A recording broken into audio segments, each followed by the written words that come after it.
Bom dia, boa tarde, boa noite. Vamos começar a nossa aula sobre máquinas térmicas.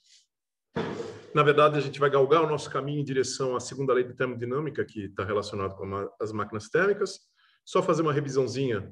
Se vocês lembrarem, a gente viu a primeira lei. A primeira lei é uma extensão da lei da conservação de energia mecânica, ou seja, daí a gente agora pode abrir mão do termo mecânico e a gente fala de teorema da conservação de energia. Eu poderia ir direto para a segunda lei da termodinâmica, mas eu acho que seria meio injusto com vocês, porque eu preciso falar de máquinas térmicas. Se eu apresentar a segunda lei da termodinâmica sem falar máquinas térmicas, ela vai ficar muito... Como que eu vou falar? Vai ficar muito abstrata, tá certo? Apesar da gente poder fazer uma formulação da segunda lei sem máquinas térmicas, a gente não precisa disso. A gente pode fazer uso sem problema algum, tá bom? Então, olha só, pessoal. Antes de falar de máquinas térmicas, que é a próxima, que se tudo der certo a gente vai falar hoje e amanhã, ainda hoje, eu tenho que falar de ciclos termodinâmicos. Os ciclos termodinâmicos, no fundo, os nossos agradecimentos. Como já comentei, nós estamos a caminho da segunda lei. Acho que é uma coisa importante para a gente chamar a atenção. Nós estamos fazendo um curso de engenharia. Estou dando o curso de física introdutório para vocês. Vocês vão aprofundar um pouco mais por causa da área de engenharia que vocês escolheram, ou um pouco menos, dependendo, ok? Mas algumas coisas a gente precisa chamar bastante atenção. Pessoal, a gente vive numa sociedade absurdamente tecnológica, ou seja, nós somos completamente dependentes da tecnologia. E a nossa capacidade, o cerne da nossa capacidade é o quê? É a gente conseguir usar energia para produzir trabalho. Efetivamente trabalho mecânico. Tudo bem que agora a gente está longe disso, mas a gente chegou nesse ponto convertendo energia em trabalho mecânico. A gente pode citar maneiras diretas que a gente tem como produzir trabalho mecânico, tá certo?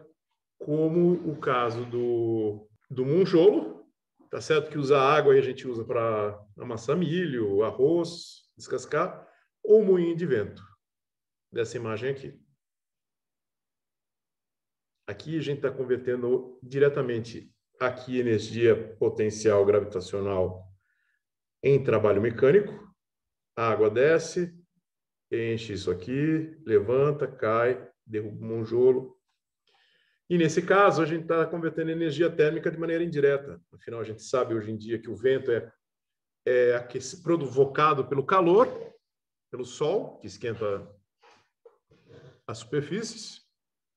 Tá certo? E isso movimenta o moinho, e o moinho, nesse caso aqui, é um moinho, acho que de água, se não me engano, para levar lá para dentro.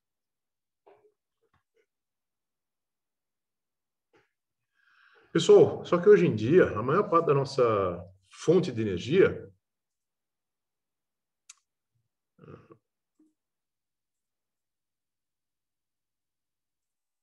Vou colocar aqui embaixo, não vou atrapalhar menos. A nossa maior fonte de energia vem da queima de combustíveis fósseis. Tá certo? A gente produz calor e do calor a gente converte em energia mecânica. Aí eu escolhi duas imagens, acho que bem interessantes para a gente ver, que é um dragster queimando combustível para um evento esportivo, e esse monstro aqui, que é uma máquina que é uma mineradora. Basicamente, ela destrói montanhas inteiras para minerar. Tá certo? Isso aqui consome uma quantidade absurda de combustível. Um Caterpillar, só para vocês terem ideia, que não chega a metade... Não, metade não. Não chega a 10% do tamanho disso. Vocês sabem o que é Caterpillar, né? O Caterpillar usa 150 litros de diesel por hora para funcionar.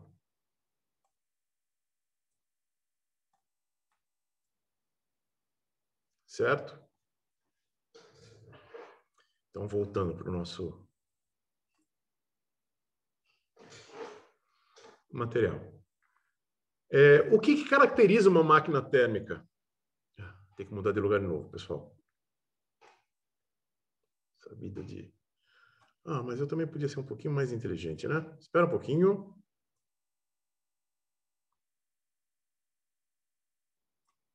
Pronto, agora eu vou atrapalhar menos.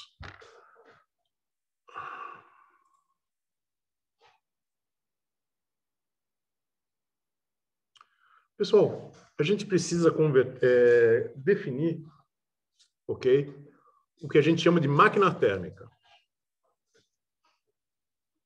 Vamos explorar a seguinte situação.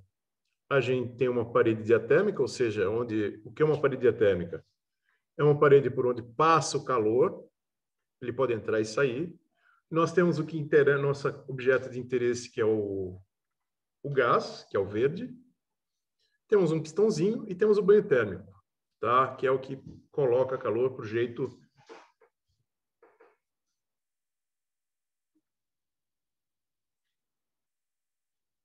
Depois eu vejo isso, Matheus.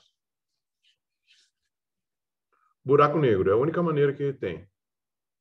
Porque o universo é um sistema fechado. A gente pode tratar o universo como um sistema termodinâmico, tá certo?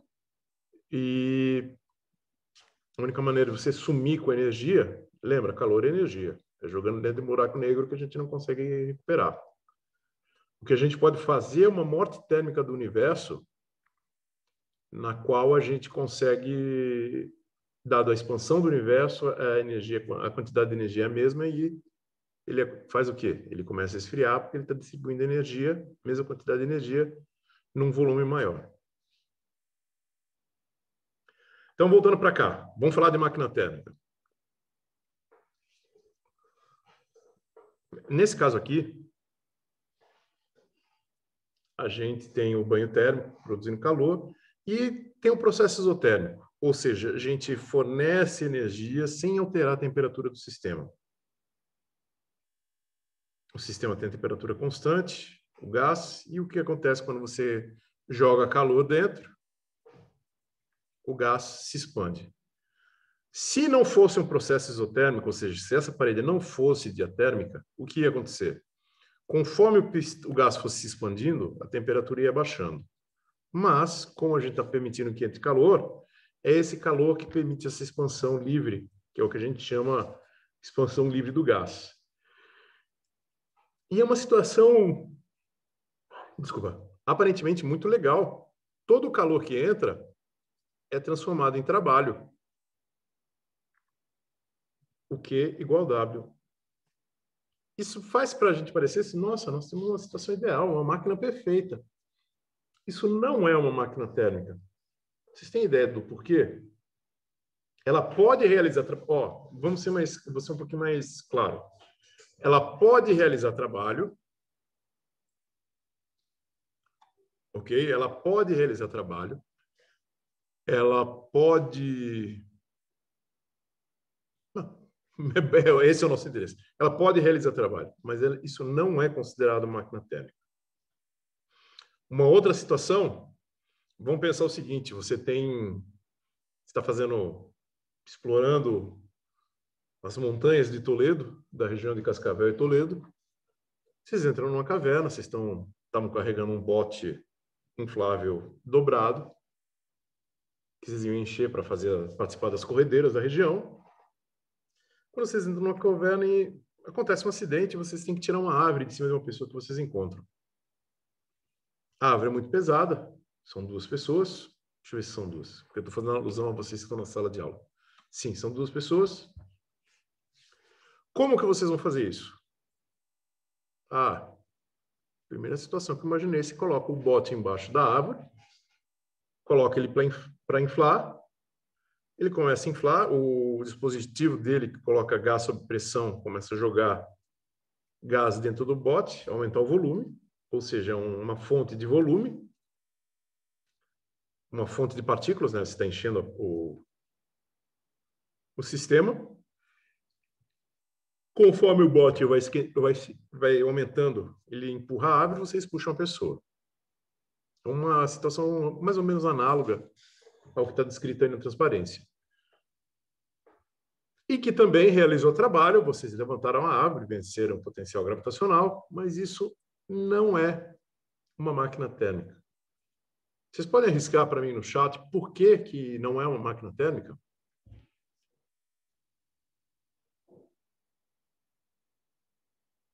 Se quiserem abrir o microfone, fique à vontade, escreva no chat.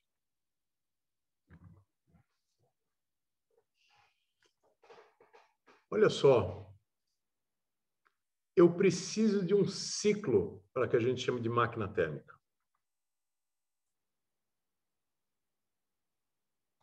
Tá certo? Opa, desculpa, Matheus, eu antecipei demais.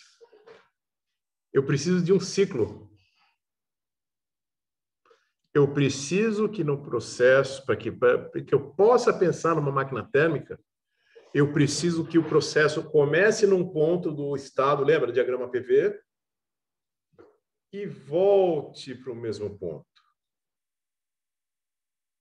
Tá? Se eu tiver ciclo, eu tenho uma máquina térmica. Isso é que é a validade da máquina. Ah, eu posso dizer que eu tenho uma máquina térmica aqui em cima?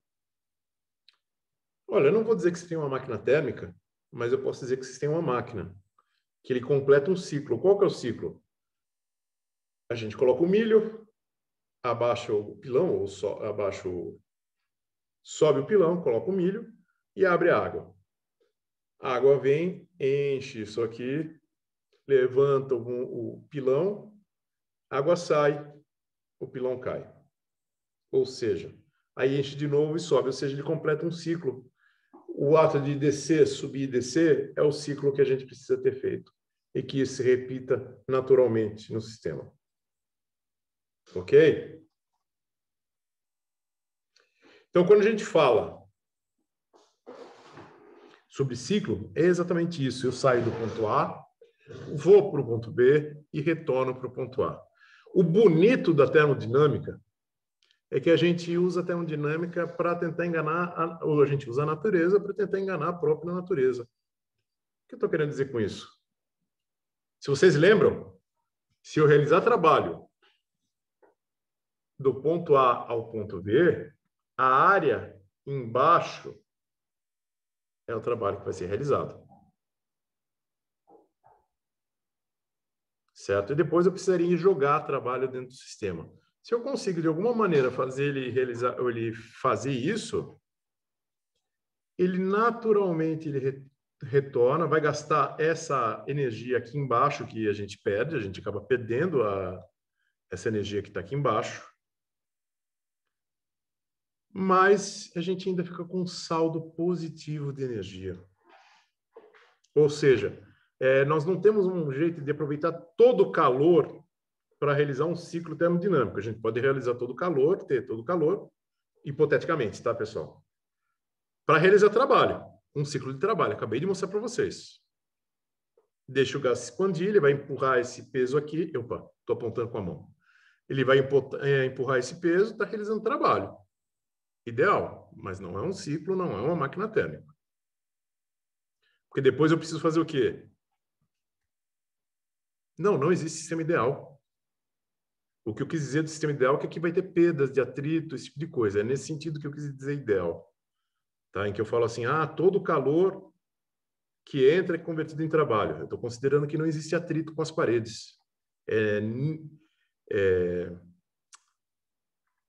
nesse sentido que eu quis dizer ideal. Eu tinha que ter sido mais claro. Não, o problema não foi seu. Fui eu que não fui claro. Quando eu falei ideal, é que quando a gente fala ideal, todo mundo fica elétrico quando fala em coisas ideais em termodinâmica, porque começa a pensar em moto perpétua. Eu quis dizer ideal no sentido de sem atrito, aquele ideal de mecânica, sabe? Não tem atrito.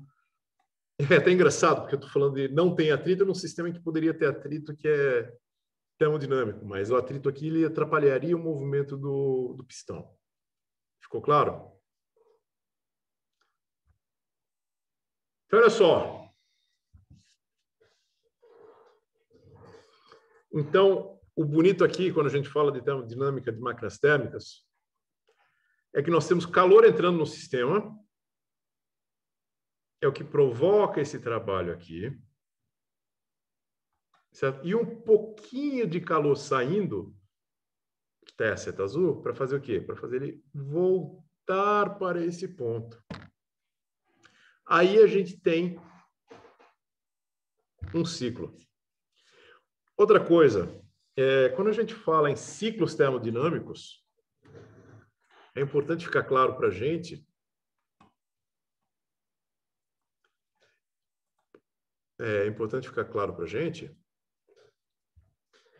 que a gente está falando de processos reversíveis. A gente só pode falar de ciclos termodinâmicos em máquinas térmicas quando nós temos processos reversíveis. Porque num processo reversível eu consigo fechar um ciclo. A gente vai ver como que a gente vai enganar o sistema para realizar esse ciclo, tá? Isso aqui é um ciclo genérico, tá? Só para a gente entender qual que é a ideia que está por trás. Então, olha só. Se a gente tem um ciclo, a gente tem, em princípio, uma máquina térmica. O que nós precisamos... Perdão, pessoal. O que nós precisamos efetivamente para a gente ter uma máquina térmica? Qual a receita para a gente ter? Qual o diagrama? Como a gente representa na forma de diagrama uma máquina térmica? Entendam, nós estamos falando só conceitualmente. Na próxima aula, quer dizer, na próxima parte dessa aula, se tudo der certo, vai dar assim. A gente vai falar de máquinas específicas. E entre elas, a máquina de Stirling, que vocês imaginam que vocês devam tentando fazer um motorzinho. Para ter um ciclo, a gente precisa ter um reservatório quente, com temperatura alta, T-high, TH, e um reservatório frio, a temperatura fria que a gente chama TC, T-cold. Ok? E o fluxo de calor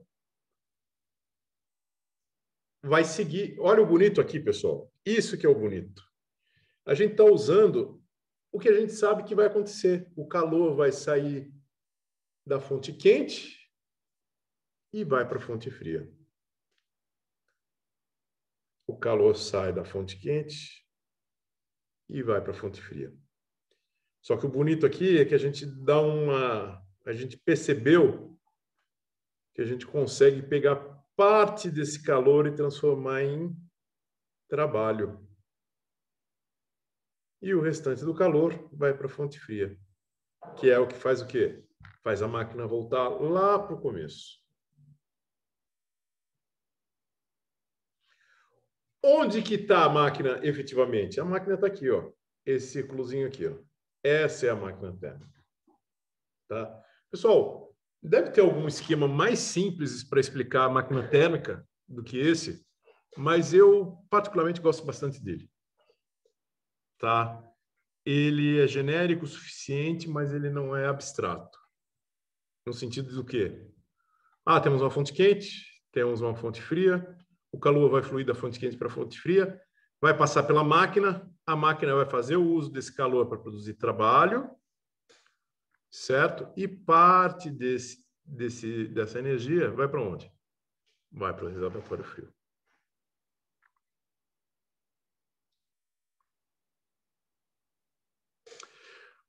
O bonito aqui, olha só, olha a sacanagem que a gente está fazendo.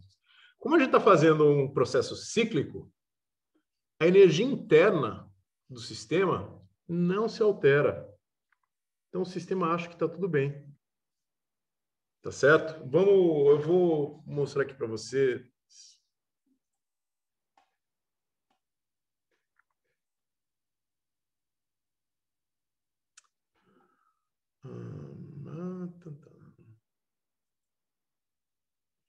Deixa eu só corrigir aqui um negocinho.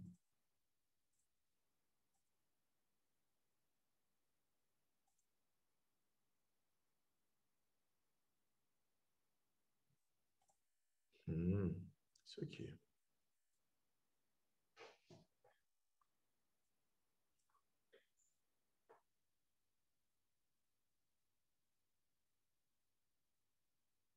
Por que o brownboard não está aparecendo? Tá.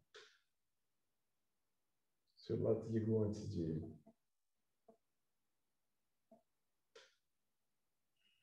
Tá, agora vai aparecer.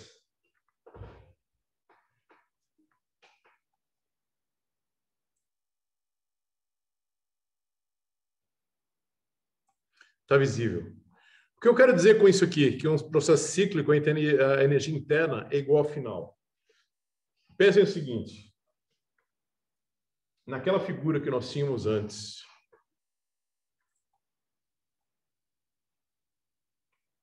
nessa aqui. Eu estou saindo do ponto A.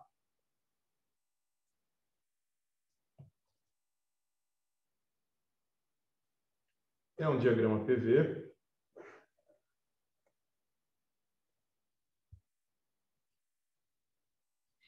Eu estou no ponto A. A esse ponto A... Deixa eu aumentar o tamanho desse ponto A.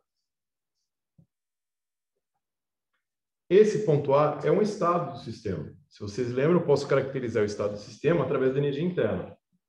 Então, a energia interna, nesse caso, pressão, volume e temperatura, apesar da temperatura não estar aparecendo aqui. Então, nesse ponto A, vai ser o quê?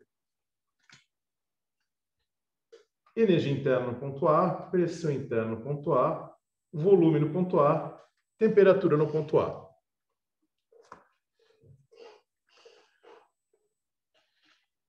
Aí o nosso sistema realiza trabalho até o ponto B. Não vou fazer o mesmo desenho porque motivos. Ponto B. Nesse ponto B, eu tenho uma outra energia interna.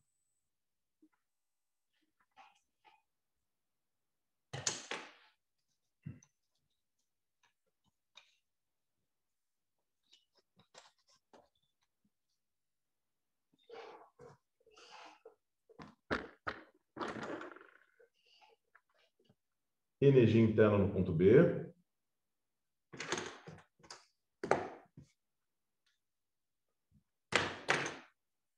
Pressão do ponto B. Volume do ponto B. Temperatura do ponto B.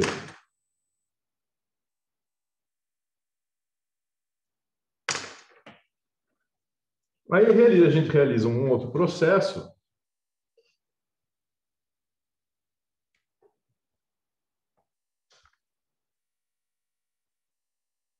Que devolve o sistema para o ponto A.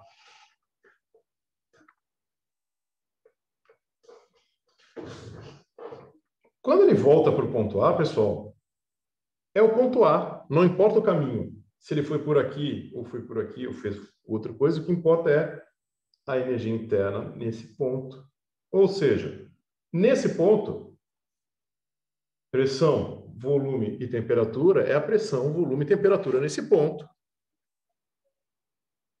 E o saldo de energia, como tinha ficado claro lá na transparência, é isso aqui, é o W. Esse é o saldo positivo de energia que a gente tem. De novo, se não tinha ficado claro antes, o que estava acontecendo? Eu estou no ponto A, vou para o ponto B, realizo o trabalho. Essa área embaixo do gráfico é o trabalho que está sendo realizado. Aí eu vou do B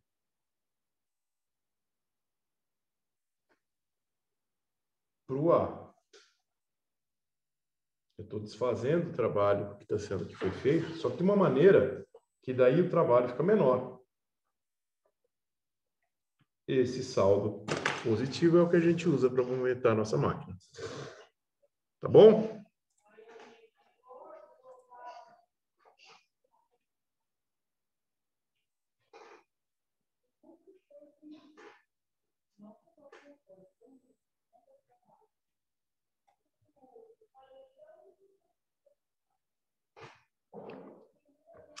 Esse diagrama aqui...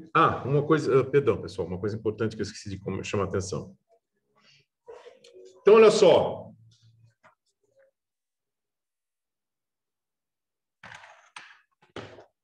Eu tenho energia no ponto A, eu tenho energia no ponto B, eu saio de A para B e volto para A. Olha, a segunda lei da termodinâmica diz o seguinte: a segunda não, a primeira lei. A variação da energia interna igual à variação do calor menos a variação do trabalho. A variação do calor é energia num ponto inicial, final, menos um ponto inicial. ΔQ menos ΔW. Não vou abrir isso aqui agora.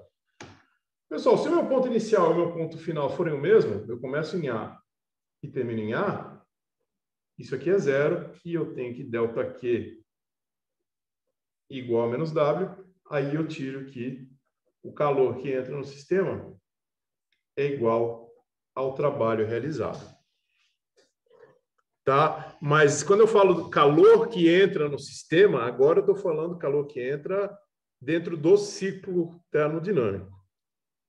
Tá certo? O calor que entra no ciclo termodinâmico leva para isso. Temos um ΔQ e um ΔW. Ok? Temos um ΔQ e um ΔW aqui na expressãozinha, aqui embaixo. É importante para a gente isso, porque a gente vai ter que abrir exatamente o que é isso. Professor, o que você está querendo dizer com abrir? Está aqui. Isso aqui é o que a gente chama de diagrama de fluxo de energia. Isso tem um nome, diagrama de fluxo de energia. Esse esquemático está sobrando, tá? É diagrama de fluxo de energia de uma máquina térmica. A gente tem o reservatório, temperatura quente, reservatório na temperatura fria e o que a máquina produz. Ora,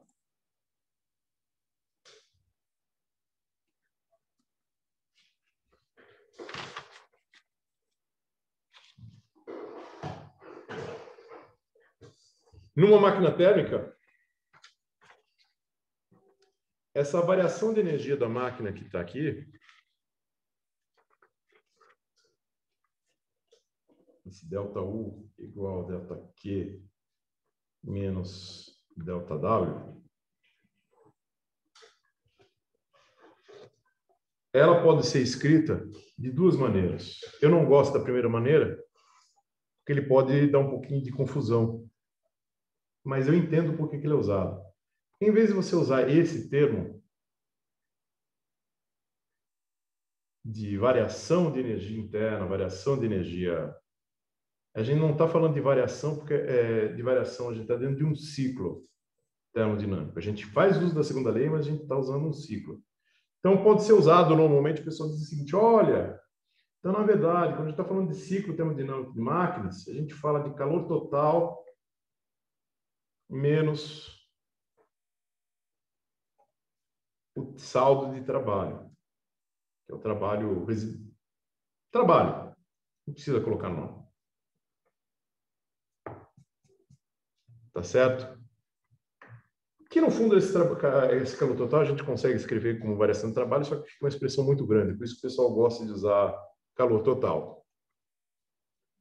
Esse calor total, uma maneira da gente ver é pensar o seguinte: já vou zerar isso, porque nós estamos indo do ponto A e voltando para o ponto A. Isso aqui vai ser o calor da fonte quente mais o calor da fonte fria menos o saldo de trabalho.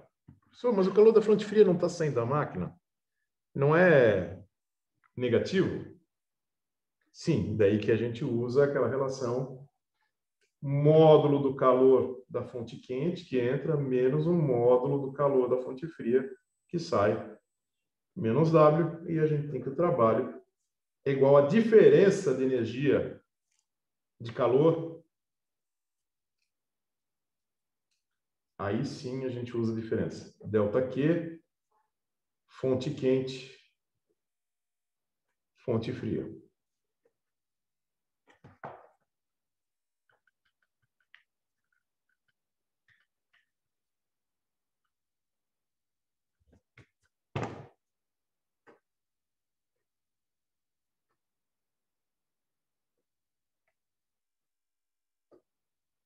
Aí entra algumas coisas interessantes. Quanto mais quente a fonte quente ou mais fria a fonte fria, melhor eficiência, melhor quantidade de calor que a gente consegue transformar em trabalho. Concordam? Olha só. Se eu diminuir o valor absoluto da fonte fria, da energia da fonte fria que é mandada para fora, ou aumentar a energia que entra, você aumenta a eficiência, o trabalho realizado. Não posso usar eficiência ainda, o termo eficiência, tá? Daqui, por exemplo, entra aquelas histórias. Ah, meu Deus, eu consigo imaginar uma máquina perfeita em que não joga calor para fora. Esse cara vai ser zero. Imaginar, você pode imaginar. A natureza deixar acontecer é outra coisa.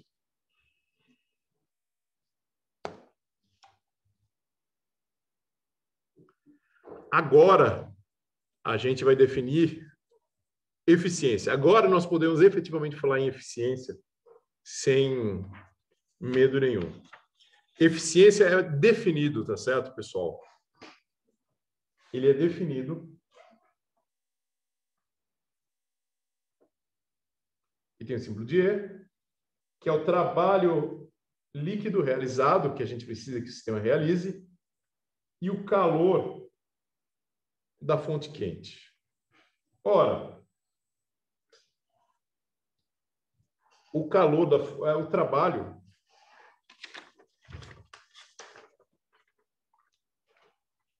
eu posso igualar com isso aqui, ó.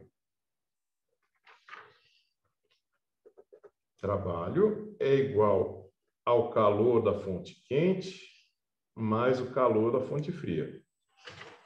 Vou substituir isso aqui dentro, sem os módulos ainda, tá, pessoal? Então, isso aqui vai ser fonte quente mais fonte fria, dividido por fonte quente. A eficiência vai ser o quê? 1 mais fonte fria, fonte quente. Aí a gente lembra dos sinais, aí que entra o módulo de volta. Lembra, fonte fria tem sinal negativo porque a energia está saindo dela. Então, é 1 menos o módulo da fonte fria sobre o módulo... Está errado isso aqui, pessoal.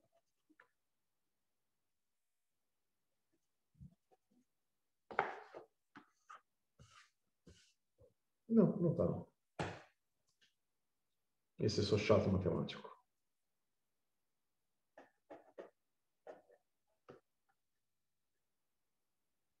Fonte quente. Aqui fica evidente aquilo que eu comentei com vocês. Olha, então, se eu não mandar nada para a fonte fria, eu consigo converter tudo em trabalho? Olha, em teoria, sim. Na prática, é outros 500. O papel aceita qualquer coisa. Vamos analisar uma máquina térmica? Aí vamos dar uma pausazinha rapidinho para a gente entender, a gente solidificar esses conceitos, tá certo? Eu peço a gentileza vocês tirarem... Não, não precisa. Eu vou dar meus pulos. Sou um cara... Vou tentar resolver aqui para vocês.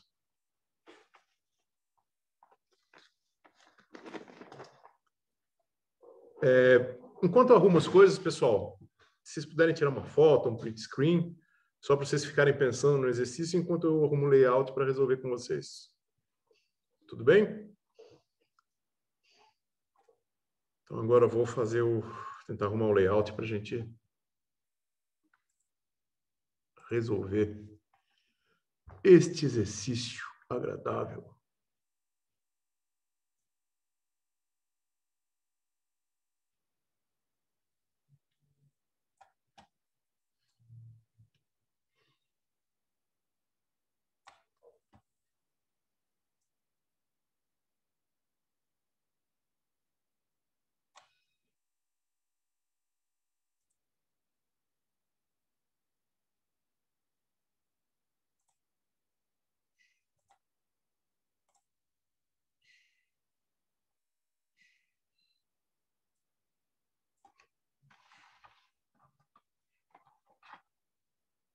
Aí.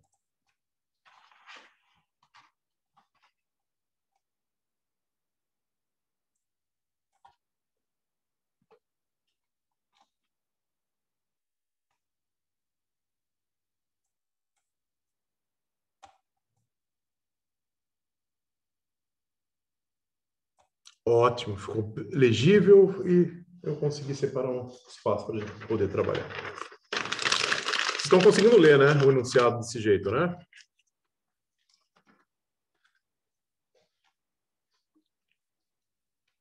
Que bom.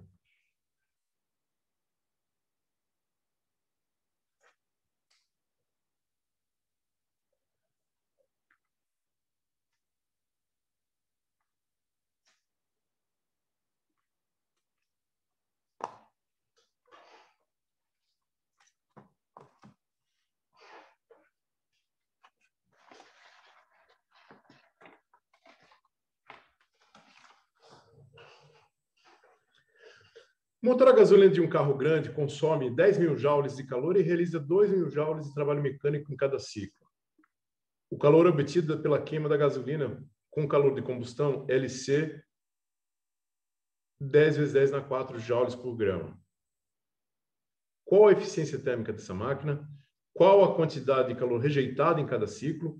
Qual é a quantidade de gasolina queimada em cada ciclo? E se o motor completa 25 ciclos por segundo, qual é a potência fornecida em watts? E qual é a quantidade de gasolina queimada por segundo e por hora? Então, olha só. Pessoal, esse calor de combustão, acho que eu não comentei, não tenho certeza absoluta que eu não comentei, ele, no fundo, ele é um calor latente, certo? Uma espécie de calor latente, no qual a gente transforma a gasolina do estado líquido para o gasoso através da queima. Tá? Eu falo que é tipo calor latente, porque, na verdade, quando ele queima, ele vira outra coisa também, mas ele passa de gasolina líquida para vapor queimado. É o que eu quero dizer com isso. A gente usa uma fórmula muito parecida com calor latente, tá? Por isso que não é calor latente, é calor de combustão, mas eu usei o L só para ilustrar, para vocês terem esse mnemônico na cabeça, sem problema algum. Tá bom? Então, vamos lá. Vamos calcular a eficiência térmica. Quer dizer, antes de calcular a eficiência térmica, vamos fazer um diagrama de energia disso aqui? Lembra? Em Física 1 eu falava para vocês e eu vou reforçar. Sempre façam uso de gráficos, figuras e gráficos. Ele ajuda a gente a pensar no que está acontecendo.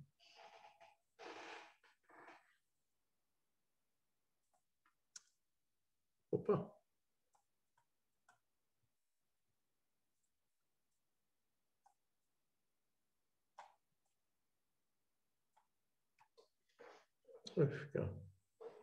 Está fora da tela, então não tem problema.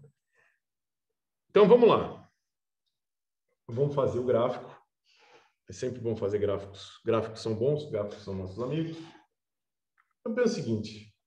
A gente sabe que a gente tem uma fonte de temperatura mais alta.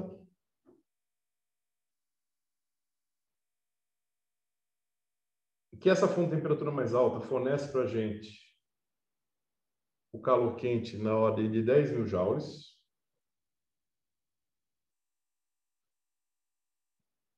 O calor vai fluir para a fonte de temperatura fria e uma parte dele é transformado em trabalho. Onde está a nossa máquina térmica? A gente já viu.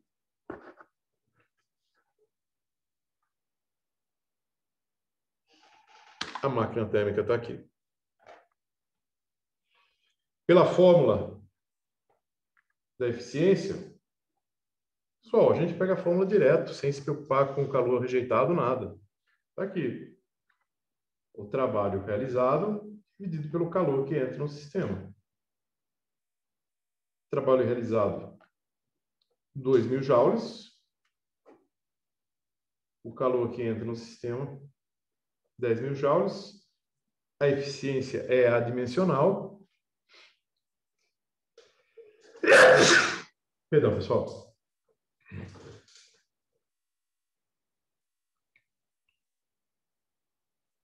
Nós temos uma eficiência de 0,2. Ficou pequenininho, vou escrever maior aqui.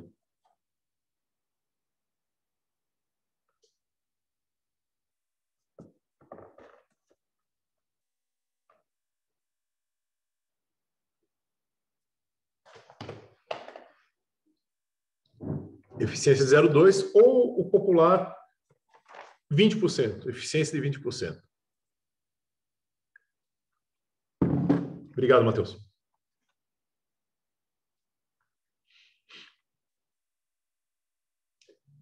Pessoal, a quantidade de calor rejeitado em cada ciclo, a gente precisa fazer a conta efetivamente? Não, né? A gente já vê que a quantidade de calor é 8.000, mas vamos fazer só para 8.000 joules. Só para a gente organizar o raciocínio. B. Então já sabe que o trabalho é igual o calor quente mais o calor frio. O trabalho é 2.000 joules. Opa, 2.000, não 200. O calor quente é 10. O calor frio vai ser o quê? Pessoal, estou falando calor frio de propósito, tá? Porque é tão estranho esse termo. O correto é temperatura da fonte, é o calor da fonte fria, que vai para a fonte fria, o calor que vem da fonte quente. A gente resume por calor frio e calor quente, tá?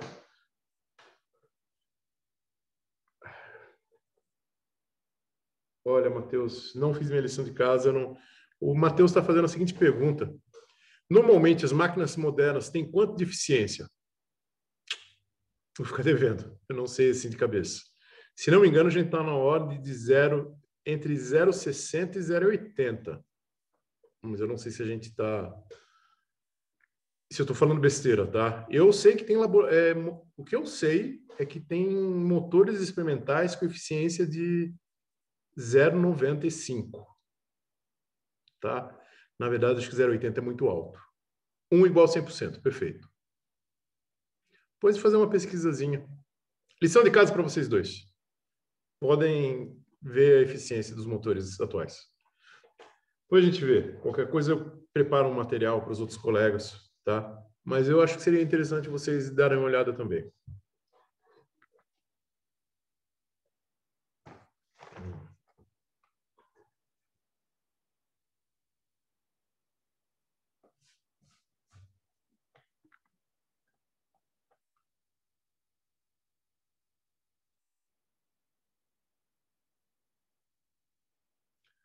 Oito 8.000 joules, o calor que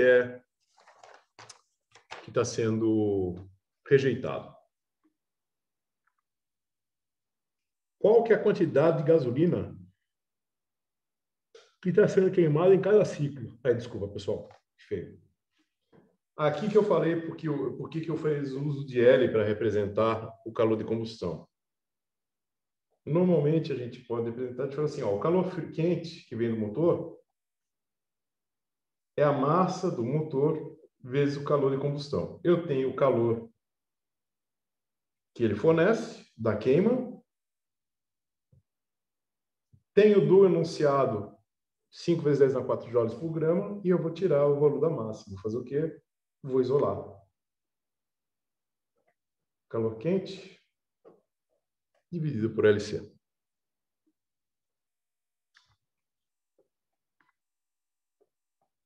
Dez mil joules dividido por 5 vezes 10 na 4. Eu deveria escrever 10 na 4. É 1 vezes 10 na 4, mas... Isso aqui dá 20 gramas. Tá? Ou seja, cada vez que ele realiza trabalho num ciclo, ele queima 20 gramas de gasolina. Se ele faz 20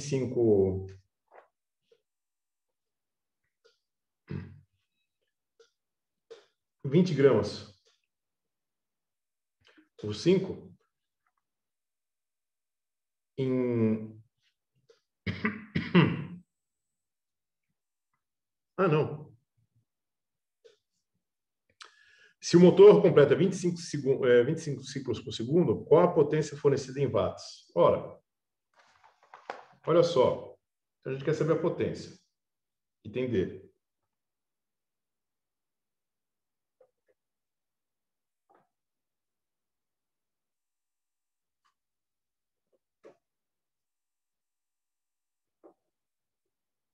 A potência vai ser o quê? Vai ser um ciclo, 2.000 joules por ciclo,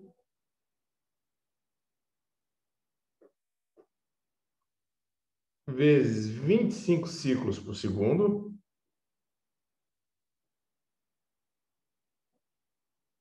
ciclo cancela com ciclo, fica joule por segundo, que é watts, e a gente tem 50.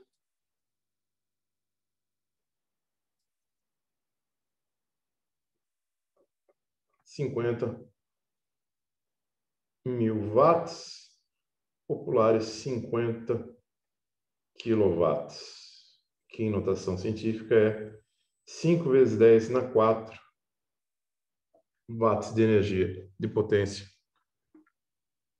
fornecida. Pessoal, potência, a gente fala, potência é a taxa de é baseada na taxa de realização do trabalho, tá? Por isso que eu usei 2.000. A última pergunta, que é qual a quantidade de gasolina? Então, vamos lá. Vou fazer esse quadradinho aqui? Não, vou fazer nada. Vou fazer aqui, colocar bonitinho. Ficar economizando papel, não tá com nada. Então, olha só, a gente quer saber a massa total em um segundo. Se num ciclo gasta 20 gramas, eu multiplico 20 gramas vezes 25. Na verdade, isso aqui é grama por ciclo. 0,20 gramas por ciclo. Vezes 25 ciclos. Coloquei gramas por segundo, pessoal, perdão.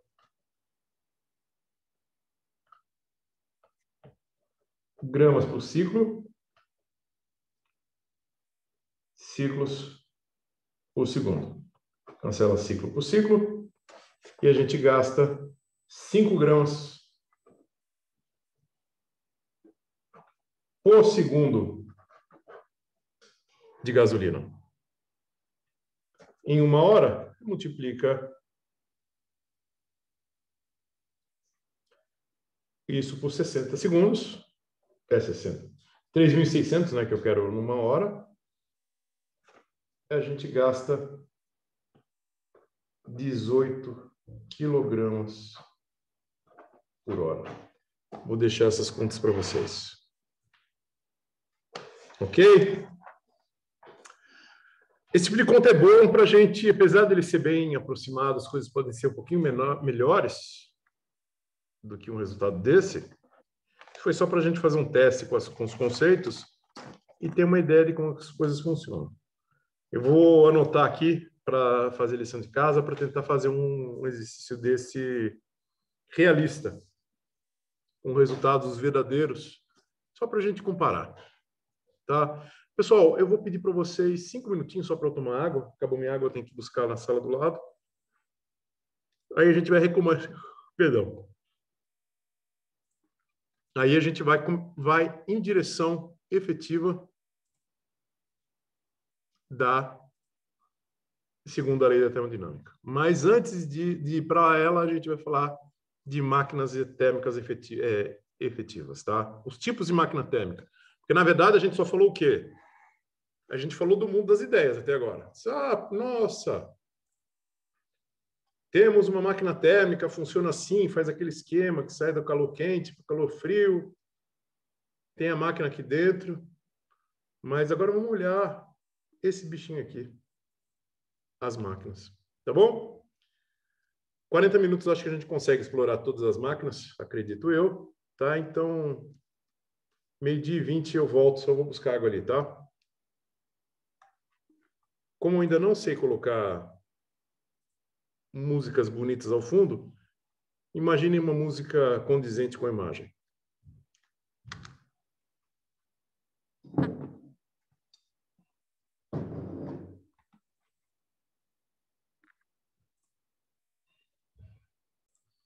Então, retornando, pessoal, nós vamos falar sobre máquinas térmicas agora. Tá? Nós vamos sair do mundo da ideia e vamos falar efetivamente de máquinas térmicas, como elas funcionam, das máquinas térmicas reais que existem. Uma maneira da gente olhar isso aqui é esse resumo sobre máquinas térmicas. Exatamente o que a gente tinha antes. Eu tenho uma fonte quente, que eu chamo T2, que fornece calor. A máquina térmica está aqui, parte é transformada em trabalho efetivo e parte do calor é rejeitada para a fonte fria. Como que funciona a máquina térmica? Aquele esquemazinho, esse esquema que está animado aí. Tem uma temperatura elevada que fornece calor. A máquina converte parte disso em trabalho, rejeita uma parte do calor e tem um funcionamento cíclico. Tá certo?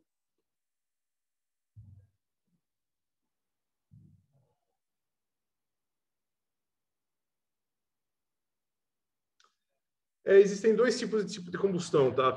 Motores. Motores de combustão interna e motores de combustão interna. Os motores de combustão externa, o calor vem de fora. A máquina de Stirling que vocês vão construir é uma máquina de combustão interna. Uma máquina a vapor, tá certo? E uma central térmica a vapor é a mesma coisa, sei lá porque eu coloquei duplicado. Na época fazia sentido. Tá? Você tem uma fonte de fogo embaixo que esquenta o fluido, tá? E máquina de combustão interna, o calor é fornecido dentro do sistema. A queima do combustível. Tá bom?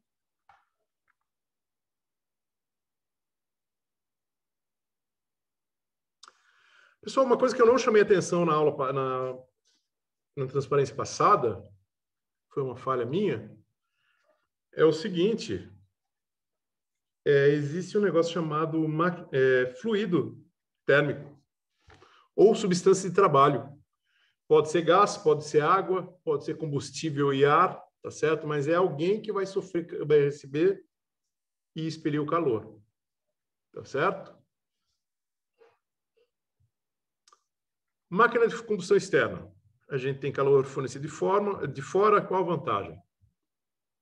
O gás está num circuito fechado, ou seja, ele está confinado, ele não vai sair, não vai ser expelido.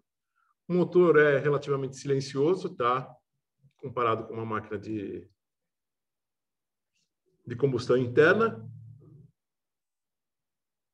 E, como a gente já sabe, fonte externa de calor. A gente tem a máquina de Stirling, tá certo? Em que temos um gás preso dentro do sistema e tem as extremidades, a fonte quente e fria, é pelo gás que ele se propaga. Ele funciona assim, ó. A fonte quente esquenta o gás e empurra o pistão. Aí ele tem essa combinação aqui que faz o quê? Faz quando para poder comprimir e fazer ele funcionar. Quem funciona é esse cara aqui. Esse cara que realiza trabalho. Eu preciso de uma fonte quente e uma fonte fria, um contato entre elas, e com esse contato eu consigo realizar trabalhos. Reator nuclear é um caldeirão. Desculpa te decepcionar, mas é uma máquina a vapor, um reator nuclear, Matheus. Você esquenta a água com a energia nuclear. Infelizmente, eu também fiquei decepcionado quando descobri isso.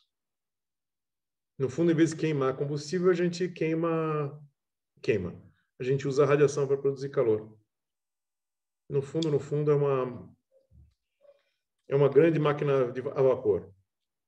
O Matheus perguntou se as usinas nucleares são máquinas de combustão interna. Tá? Não vou poder olhar agora, tá? Eu olho depois.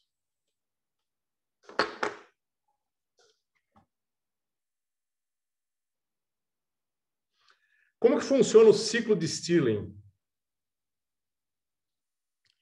Pessoal, o ciclo de Stirling ele começa em 1. Atenção, porque cada ciclo vai começar em um lugar diferente, tá? Diagrama de pressão e temperatura. Eu começo nesse ponto. Eu tenho de 1 para 2 aquecimento a volume constante, ou seja, entra calor. Depois eu tenho uma expansão isotérmica, a temperatura, ou seja, o volume aqui fica constante, entra calor, só aumenta a temperatura, só aumenta a pressão. Aí a gente deixa ele se expandir isotermicamente, tenta manter a temperatura constante. Ó, aqui tem uma temperatura fria, você esquenta até uma temperatura quente, mais quente, e deixa ele expandir essa temperatura, ou seja, o calor continua entrando. Aí a gente tem um resfriamento a volume constante, usei o termo isocórico, mas é a mesma coisa de a volume constante. E depois a gente tem uma compressão isotérmica. Certo? Naquele espírito. O saldo aqui é a energia que sobra. Qual que é o rendimento de uma máquina de Stirling? E isso é importante para vocês, vocês vão ter que... Vocês têm a maquinazinha de vocês. O rendimento de um motor de um ciclo de Stirling, esse aqui, é 1 menos constante dos gases, o gás que você está usando, vezes a temperatura 1. A temperatura 1 é a temperatura mais... Desculpa.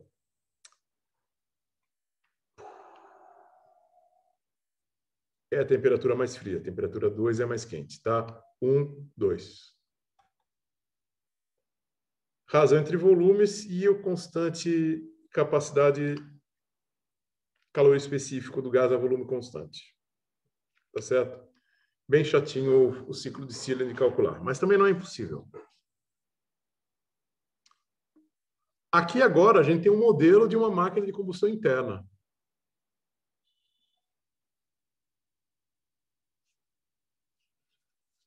O calor é fornecido pelo sistema.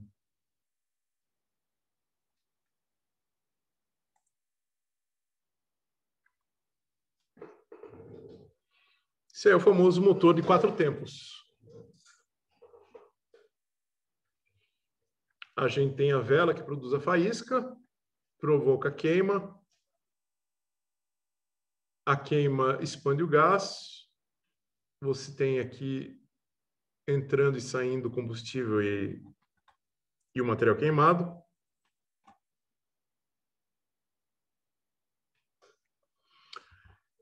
Ciclo de Otto. Tá certo? Isso aqui é a válvula de emissão, entra combustível e ar. Isso aqui é a válvula de exaustão. O pistão está descendo, entra combustível. Aí o que acontece? A gente começa a comprimir o gás.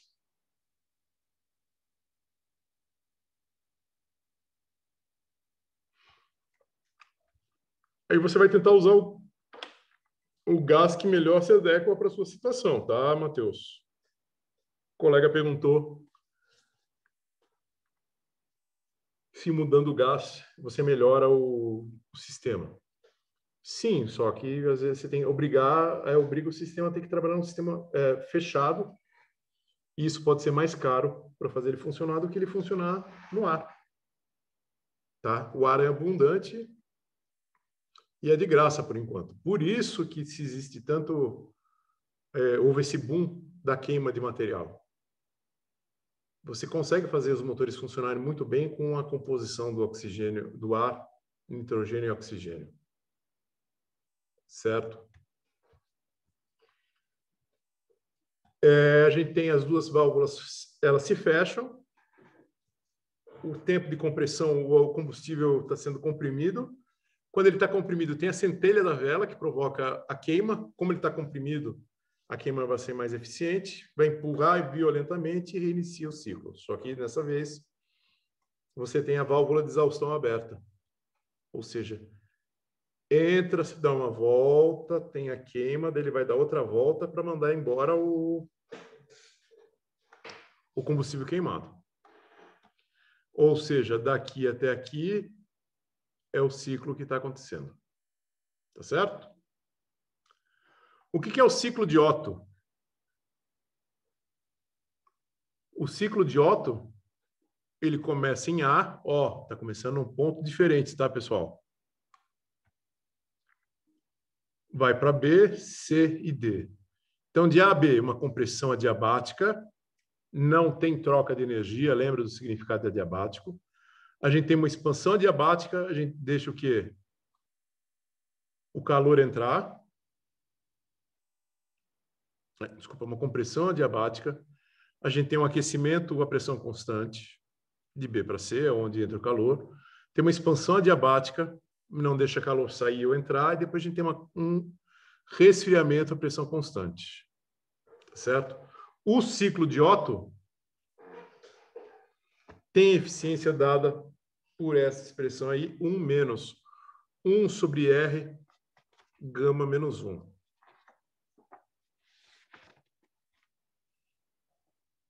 O que é o R e o que é o gama?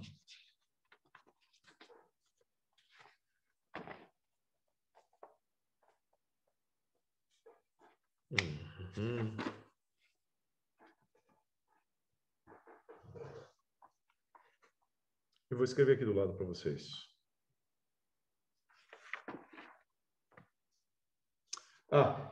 Desculpa.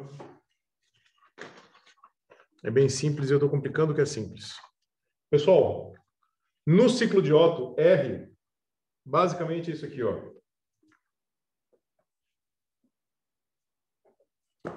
É nada porque vocês não estão vendo. Agora é. Acontece nas melhores famílias, Rodrigo.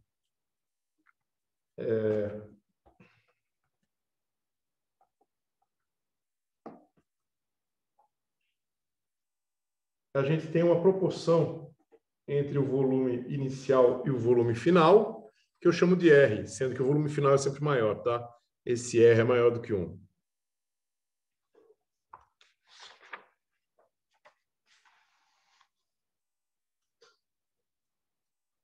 Então, R, volume final, sobre o volume inicial, isso aqui é maior do que 1.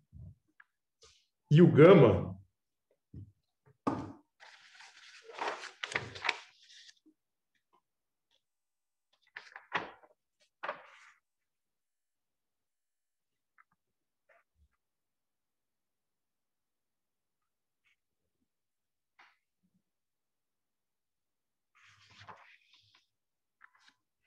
é aquele mesmo gama que a gente tinha visto lá no começo da aula, uma razão entre CV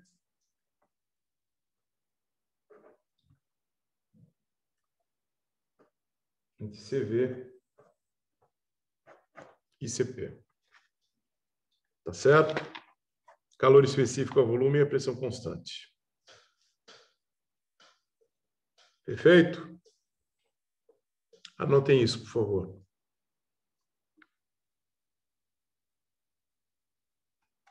Aqui um outro modelo de máquina de combustão interna.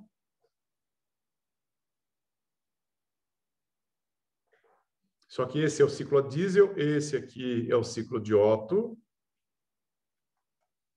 Esse aqui é o ciclo diesel. Combustíveis diferentes, ou seja, fluidos diferentes, produzem trabalhos diferentes. É o que você estava perguntando, Matheus. O ciclo de Otto é para gasolina, o ciclo diesel é para diesel. Ok? Como que funciona? Ele começa no mesmo ponto do ciclo do Otto, aqui embaixo. A gente tem uma compressão adiabática, só que a gente tem um aquecimento isobárico, a pressão constante. É quando entra o calor. Depois a gente tem uma expansão adiabática e a gente tem um resfriamento a pressão constante também, a volume constante, a pressão constante, isocórico. Tá certo? E o ciclo está aqui. 1 menos a temperatura entre o ponto A e D e A, dividido pela constante gama, que é a mesma constante anterior.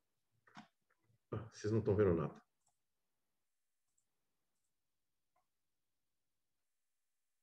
Isso aqui é o ciclo diesel, tá? Esse aqui é o ciclo do combustível diesel. E aqui a eficiência que eu tinha falado para vocês.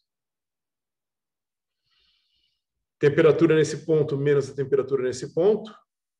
Temperatura nesse ponto menos nesse ponto. Dividido por vezes gama aqui, que é aquele CP sobre CV. Pessoal, para falar de refrigeradores, basicamente vocês vão ficar decepcionados.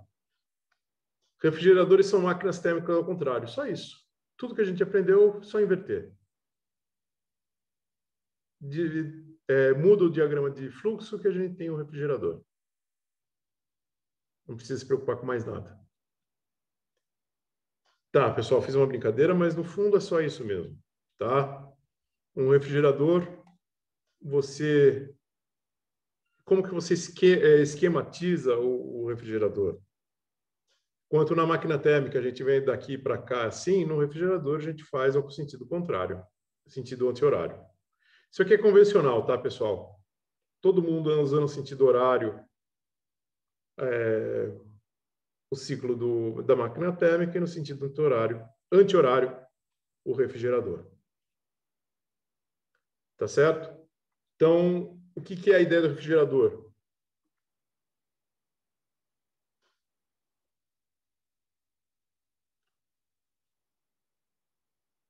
É que, na verdade, o problema de extrair calor da atmosfera é que você vai jogar o calor que você vai enxergar, você vai entender isso aqui agora. Vai ficar bem claro para você. Entra calor, você tira a energia da fonte fria, certo? E joga na fonte quente. Isso é um refrigerador. Tá, como que ele vai funcionar? A máquina térmica, eu já vou poupar aqui a gente aqui. O que é uma máquina térmica? Um refrigerador. É um cara que a gente realiza trabalho para extrair calor da fonte fria para a fonte quente. No caso da atmosfera, o Matheus, qual que é a fonte quente que a gente vai jogar o calor da atmosfera? Porque a ideia, quando a gente, uma coisa que não foi muito boa a sua pergunta, é uma coisa interessante. Deixa eu só contextualizar para quem está assistindo. O colega comentou que ficou chateado de descobrir que não dá para tirar calor da atmosfera. É que é questão do ponto de vista prático.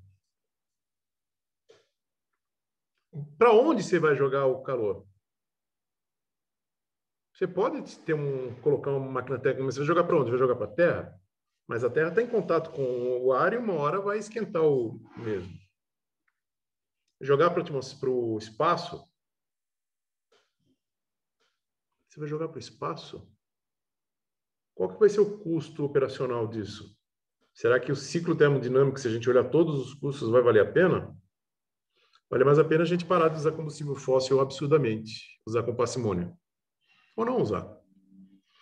E o coeficiente de desempenho de uma máquina térmica? De um refrigerador.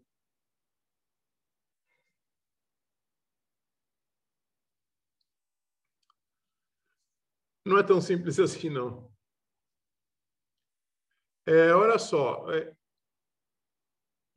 o desempenho de um refrigerador basicamente não é o inverso da eficiência, tá, pessoal? Porque aqui é a fonte fria sobre a fonte quente.